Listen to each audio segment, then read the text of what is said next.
Y division by zero is not defined, ये topic रहेगा आज के हमारे वीडियो का।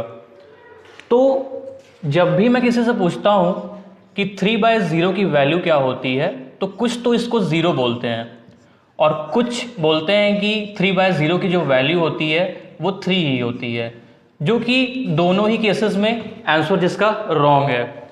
लेकिन मोस्ट ऑफ द पीपल ये फैक्ट से अवेयर होते हैं कि 3/0 की जो वैल्यू होती है वो अनडिफाइंड होती है। और जो फिजिक्स इंथुजियास्ट बंदे होते हैं उनको तो पता ही होता है कि 3/0 की जो वैल्यू होती है इनफाइनाइट होती है, क्योंकि लाखों बार उन्होंने न्यूमेरिकल में इसको यूज़ किया हुआ है।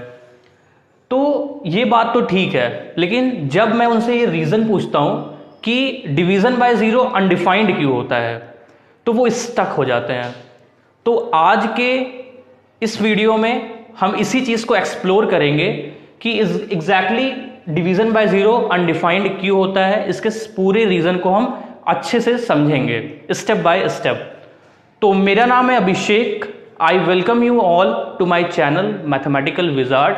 Let's begin.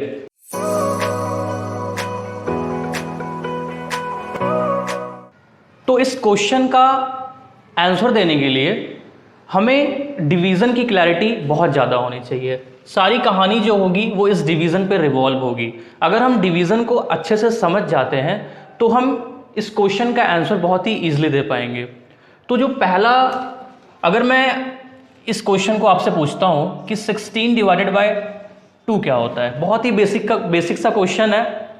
आप सब इसको बता दोगे कि ये 8 होता है, लेकिन अगर मैं इस पर एक प्रश्न चिन्ह लगा देता हूँ कि ऐसा क्यों हुआ, तो शायद आप थोड़ा सोचने पे मजबूर हो गए। डिवीज़न का जो पहला मीनिंग होता है वो ये होता है कि division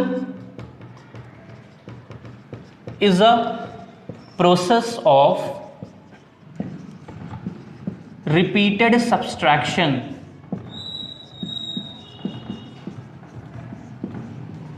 till the remainder is 0.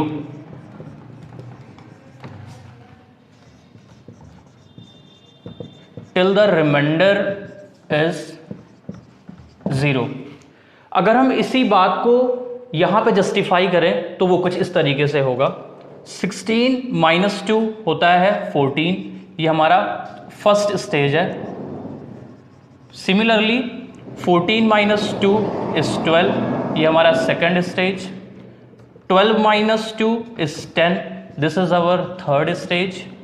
10 - 2 is 8, this is our fourth stage.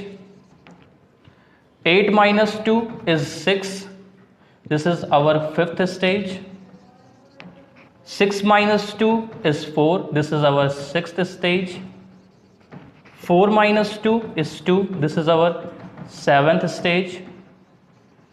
And finally 2 - 2 is 0 and we obtain 0 in the 8th stage.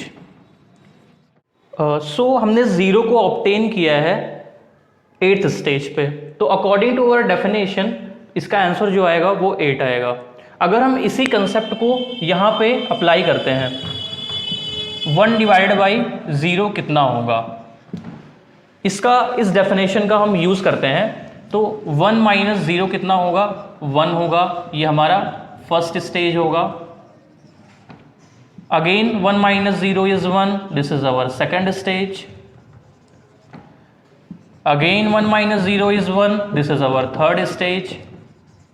No matter हम कितने भी स्टेज तक जाते हैं, आंसर कभी भी 0 नहीं आने वाला है। आप जितने भी स्टेप्स जाइए, आप कर सकते हो कॉपी में, तो कभी यहाँ पे 0 हमें ऑब्टेन होने वाला नहीं है।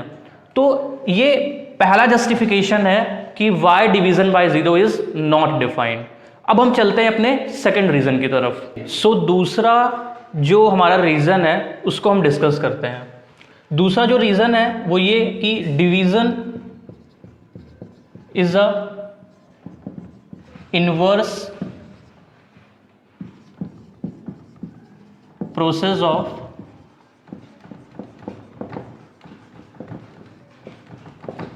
Multiplication.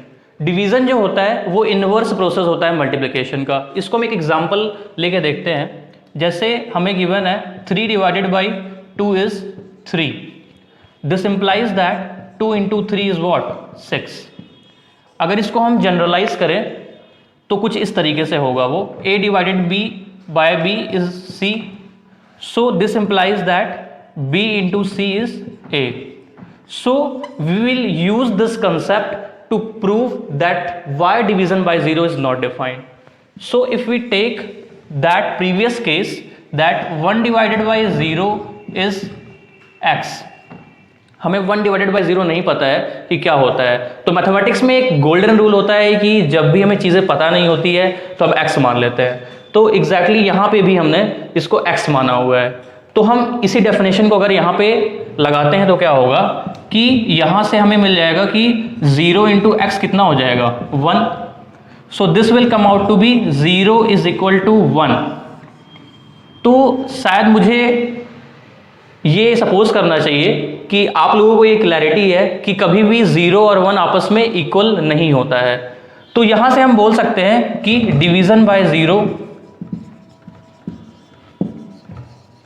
Is not defined. So मुझे भरोसा है कि आपको ये क्लैरिटी हो गई होगी आज कि डिवीजन बाय 0 अनडिफाइंड क्यों होता है। अगर आपको भी कोई रीजन पता है तो जरूर कमेंट बॉक्स में लिखिएगा। Thank you very much.